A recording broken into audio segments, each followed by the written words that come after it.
নমস্কার, আমি doctor Sumanta Chatterjee, consultant cardiologist attach to AMRI hospital, Dhakuria. হ্যাঁ, এটা খুবই একটা ভালো question, is a very good question. যে হার্ট ফেলিওর বিষয়টা কি, মানে সহজভাবে বলতে গেলে জিনিসটা হচ্ছে যে heart failure is a condition of the heart where heart cannot pump out its blood or can pump out with some extra elements, with some extra features. তার মানে হচ্ছে যে সোজাভাবে বলতে গেলে যে হার্ট ফেলিওর, হার্টটা তো আমাদের পাম্প করে, এরম পাম্প করে এবং সেই পাম্পিংয়ের মাধ্যমে গোটা শরীরে, মানে কিডনি থেকে আরম্ভ করে ব্রেন, লিভার, পা, হাত, চোখ থেকে আরম্ভ করে সমস্ত মাইনর এবং মেজর অর্গানসগুলো ব্লাড পায়। কীভাবে? ধমনির মাধ্যমে, আর্টারিজগুলো দিয়ে সমস্ত অর্গানগুলোতে ব্লাড সার্কুলেট হয়। তার হার্টটার পাম্পিং অ্যাকশনটা যদি কমে যায়, এইভাবে যে ব্লাডটা বেলুনের মতো পাম্প করছে, সেই পাম্পিং অ্যাকশনটা যদি কমে যায়, যেই প্রেশার হেডটা কমে যাচ্ছে, তাহলে প্রত্যেকটা আর্টারিতে, প্রত্যেকটা ধমনি দিয়ে যে প্রত্যেকটা অর্গান সার্কুলেশনগুলো হচ্ছে সেইটা কমে যাবে। তাহলে প্রত্যেকটা অর্গান অক্সিজেন এবং নিউট্রিয়েন্টস কম পাবে। এইটাই বেসিক্যালি হার্ট ফেলিওর, মানে কিডনিটা অক্সিজেন কম পাবে, কিডনি নিউট্রিয়েন্টস, ওর যে খাবার সেটা কম পাবে। Brain will get the less oxygen, less nutrients. তাহলে প্রত্যেকটা অর্গ্যানই অল্প বিস্তর ড্যামেজ হবে অ্যাকিউটলি, মানে হঠাৎ করে জিনিসটা হলো তখন কিছুটা ড্যামেজ হবে, এবং ক্রনিক্যালি, মানে এই জিনিসটা যদি চলতে থাকে 3 মাস, 6 মাস, 1 বছর, 2 বছর, 5 বছর, তাহলে ক্রনিক্যালি সেই অর্গ্যানসগুলো যে কম অক্সিজেন পাবে বা কম নিউট্রিয়েন্টস পাবে, সেটার জন্য কিছুটা সাফার করবে, অর্গানগুলো ড্যামেজ হবে, প্রত্যেকটা অর্গান। এর মধ্যে ভাইটাল অর্গান কি? ব্রেন, 2 নম্বর হচ্ছে কিডনি, 3 নম্বর হচ্ছে লিভার, হাত পায়ের যে ধমনিসগুলো আছে, শিরাগুলো আছে, মানে আর্টারিসগুলো আছে সেগুলো। তাহলে এইটাই হচ্ছে গোটাটা মিলিয়ে বলা হয় হার্ট ফেলিওর। আমাদের দেশে সাধারণত হার্ট ফেলিওর হয় আগে একটা মানুষের হার্ট অ্যাটাক হয়েছে তার থেকে, মানে কোনো একটা লোকের হার্ট অ্যাটাক হয়েছে। হার্ট অ্যাটাক মানে হচ্ছে যেমন হার্ট প্রত্যেকটা অর্গানকে সাপ্লাই করে তার কিছু আর্টারিজ দিয়ে, তেমনি হার্টের 3টে আর্টারিজ আছে, যাকে বলে করোনারি আর্টারি। এই 3টে করোনারি আর্টারির মধ্যে কোনো একটি যদি ব্লকেড হয়, তাহলে সেটাকে বলে হার্ট অ্যাটাক। এটা খুব লুজলি যদি আমরা বলি, তাহলে হার্ট অ্যাটাক হলে ওই যে করোনারি আর্টারিগুলো হার্টকে সাপ্লাই করে, তাহলে হার্টের সাপ্লাইটা কমে গেল। তাহলে হার্টের সাপ্লাই মানে হচ্ছে হার্টের একটা মাসেল আছে, সেই মাসেলটা কম অক্সিজেন এবং গেটিং স্মলার নিউট্রিয়েন্টস, তাহলে সেই মাসেলটা ড্যামেজড হবে। তো এটা কি সাধারণত লুজলি বলা হয় হার্ট অ্যাটাক। হার্ট অ্যাটাক হলে তার একটা সিকুয়েল, তার একটা কমপ্লিকেশন বা তার একটা রেজাল্ট হলো হার্ট ফেলিয়ার, কেননা ওই জায়গাকার মাসেলটা মুভ করতে পারছে না, তার মানে অ্যাজ এ হোল হার্টটা কম মুভ করছে, পাম্পিং অ্যাকশনটা আস্তে আস্তে কমে যাচ্ছে। ইউজুয়ালি আমাদের দেশে most of the heart failure are from a previous attack of heart attack. So আর কি কারণ আছে? আরও কিছু কারণ থাকে। কিছু কিছু মানুষের হার্টের মাসেলগুলোতে ইনহেরেন্ট কিছু ডিফেক্ট থাকে, তাকে বলা হয় কার্ডিওমায়োপ্যাথি। এটা আরও কমপ্লিকেটেড বিষয়। পেশেন্টের হার্ট অ্যাটাক হয়নি, পেশেন্টের কিছুই হয়নি, কিন্তু সামহাউ কোনো ভাইরাস দ্বারা অ্যাফেক্টেড হওয়ার জন্য বা কনজেনিটালি বা আরও কিছু ডিজিজ আছে, জেনেটিক ডিজিজ আছে, যেগুলোর জন্য হার্টের মাসেলটা উইক হয়ে গেছে, সেজন্য হার্টটা পাম্প করতে পারছে না, মাসেল দিয়েই তো পাম্পটা করবে।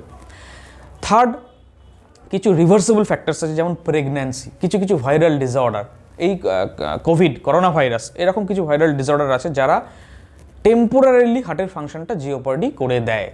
3 মাস 6 মাস বাদে আবার আস্তে আস্তে হার্টটা রিগেন করে নেয় তার হার্টের ফাংশন। বা প্রেগনেন্সি ইনডিউস, একে বলে পেরিপাটাম কার্ডিওমায়োপ্যাথি, যখন পেটে বাচ্চা থাকে সেই অবস্থায় প্রেগনেন্সি ইনডিউসড কিছু মায়োকার্ডিয়াম, হার্টের মাসেলকে বলে মায়োকার্ডিয়াম, সে মায়োকার্ডিয়াল ড্যামেজ হয় এবং সেটা এই কার্ডিওমায়োপ্যাথি হার্ট ফেলিওর সৃষ্টি করতে পারে। এগুলো রিভার্সেবল, মানে প্রেগনেন্সি চলে গেলে যাওয়ার পর অনেক ক্ষেত্রে, মোর দ্যান 30% আর মোর দ্যান 50% ক্ষেত্রে এই জিনিসটা আবার রিভার্ট ব্যাক টু নর্মালসি হয়ে যায়।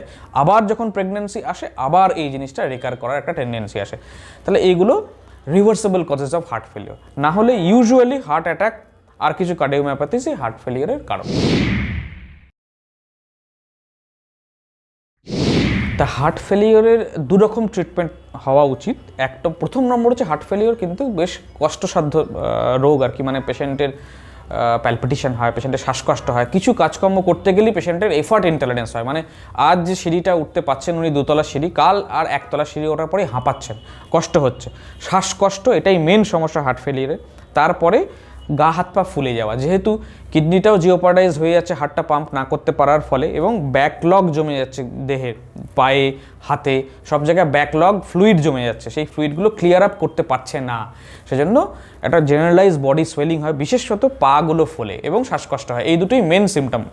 তাহলে প্রথমত সিমটোমেটিক ইমপ্রুভমেন্ট, মানে পেশেন্টকে প্রথমে যে শ্বাসকষ্ট হচ্ছে বা যে প্রবলেমগুলো হচ্ছে সেটার থেকে কিছুটা রাহত দিতে হবে, তার জন্য কিছু মেডিসিন আছে।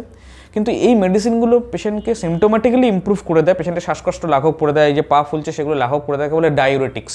কিন্তু লং টার্মে তার কিছু এক্সট্রা সাইড এফেক্টসও আছে। কিন্তু আর একটা জিনিস হচ্ছে লং টার্মে হার্ট ফেলিয়ার কিন্তু এরা ভালো করে দেওয়ার ক্ষমতা রাখে না। এই মেডিসিনগুলো শুধুমাত্র সিমটোম্যাটিক ইমপ্রুভমেন্ট করার জন্য, মানে জ্বর হয়েছে জ্বর ভালো করে দেওয়া হচ্ছে প্যারাসিটামল দিয়ে, কিন্তু জ্বরের রুট কজটাকে কিন্তু এ কিছু অ্যালিভিয়েট করতে পারছে না।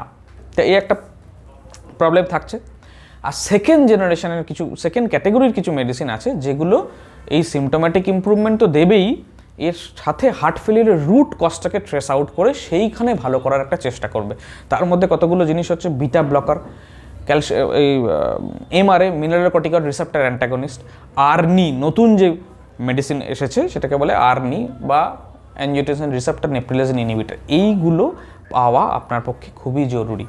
যেন ডেফিনেটলি হার্ট ফেলিয়ার হলে সিমটোম্যাটিক ইমপ্রুভমেন্টের পাশাপাশি আপনাকে কনসার্ন কার্ডিওলজিস্টের কাছে যেতে হবে, যাতে অপটিমাইজ ডোজে এই মেডিসিনগুলো, 2-3টে মেডিসিন আছে যেগুলো হার্ট ফেলিয়ারের রুট কজটাকে ট্রেস করে হার্ট ফেলিয়ারটাকে গোড়া থেকে ভালো করার চেষ্টা করে।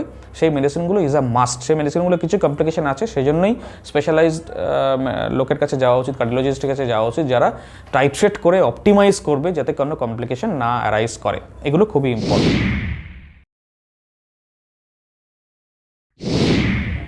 হ্যাঁ, আমি প্রথমেই বললাম হার্ট ফেলিওর কিন্তু খুবই ডিভাস্টেটিং এবং গ্র্যাজুয়ালি ওয়ার্সেনিং ডিসঅর্ডার। মানে আজ যেখানে হার্ট ফেলিওর আছে, তো 3-4 বছর পর পেশেন্ট আরও ওয়ার্সেন করে যেতে পারে গ্র্যাজুয়ালি।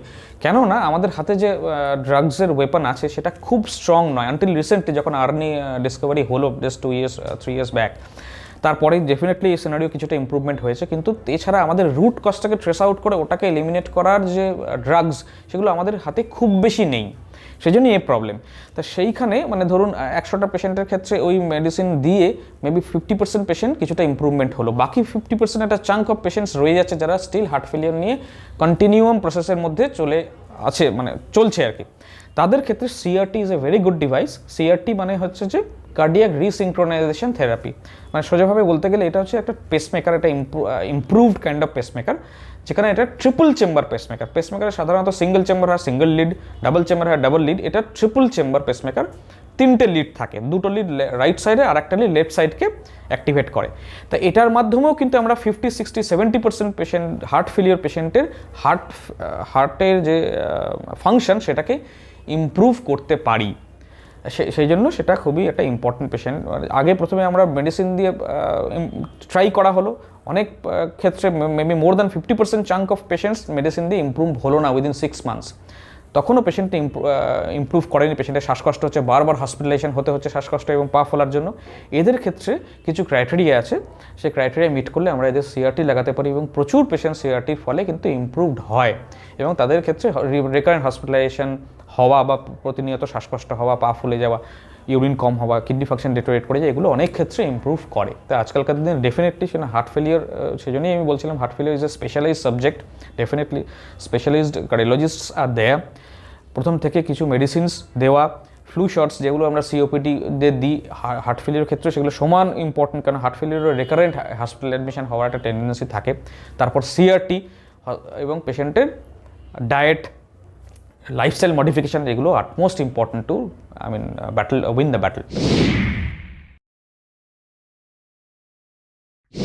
সেটা অনেকটাই আমি আনসারটা কিছুটা আগে দিলাম আর কি। মানে হার্ট ফেলিয়ারকে না একটা হোলিস্টিক অ্যাপ্রোচে, একটা টিম গেমের মতো অ্যাপ্রোচে ট্রিট করতে হবে। কেননা হার্ট ফেলিয়ার মানে একটা কন্টিনিউয়াম প্রসেস এবং একটা লেন্দি প্রসেস। অনেক দিন ধরে হার্ট ফেলিয়ার হয়েছে, তারপরে পেশেন্টের ডায়াগনোসিস হয়েছে, তারপরেও পেশেন্টটাকে ট্রিট করা হবে, এর বিভিন্ন রকম কমপ্লিকেশন আছে। তাহলে এটা অন্তত লাইফ লং প্রসেস, যদি লাইফ লং নাও হয় এটা ডিকেডসের প্রসেস ইউজুয়ালি। যদি না কিছু অ্যাকিউট হার্ট ফেলিয়ার হয়, অ্যাকিউট হার্ট অ্যাটাক হয়ে হার্ট ফেলিয়ার হলো, তারপর হার্ট অ্যাটাক সারিয়ে দেওয়া হলো, হার্ট ফেলিয়ার আস্তে আস্তে রিকভার করে গেল।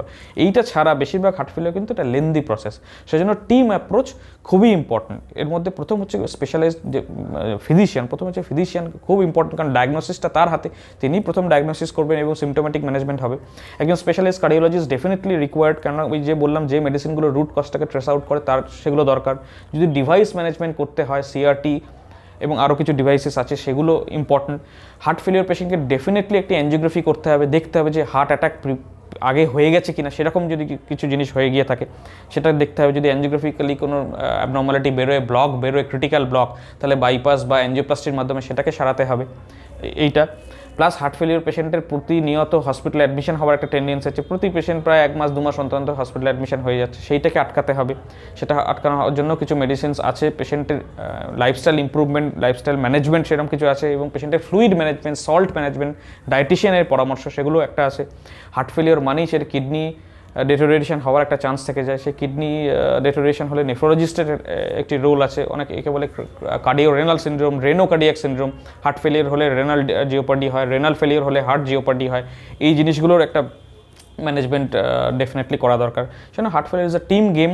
ডেফিনেটলি যেমন ফিজিশিয়ানকে প্রথমে দেখান, তারপর স্পেশালাইজড ডক্টরসদের দেখিয়ে হার্ট ফেলিয়ারটাকে টিম গেম হিসেবে অ্যাপ্রোচ করলে আমার মনে হয় পেশেন্ট সিমটোম্যাটিক্যালিও ভালো থাকবে এবং ভবিষ্যতে এই রেকারেন্ট হসপিটালাইজেশন এবং বিভিন্ন কমপ্লিকেশনস হাত থেকে বাঁচতে পারবে।